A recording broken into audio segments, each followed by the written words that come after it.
आज हम बात करने जा रहे हैं पूर्व दिशा। और पूर्व दिशा में वायु तत्व विद्यमान है, वायु तत्व रहता है। तो आज हम वायु तत्व की जो संतुलित अवस्था हमारे जो भवन में अगर वायु तत्व है तो अगर वो संतुलित अवस्था में है तो हमें क्या फ़ायदा देगा, अगर असंतुलित अवस्था में है तो हमें क्या नुकसान देगा। तो इसी संबंध में हम चर्चा करने जा रहे हैं। वायु तत्व किस चीज़ से संबंध रखता है और वो हमारे संतुलित अवस्था होने से हमारे जीवन में हमको क्या फ़ायदा मिलता है, तो इसी के बारे में हम जानेंगे।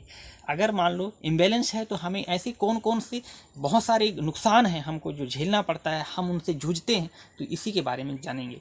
अगर वायु तत्व संतुलित अवस्था होने से हमें जीवन में नए कार्यों को करने के लिए वृद्धि, जो हमें आगे बढ़ने का, जो रिस्क उठाने का जो पहचान, स्वयं को लोगों के बीच पहचान हमें वायु तत्व से ही मिलता है।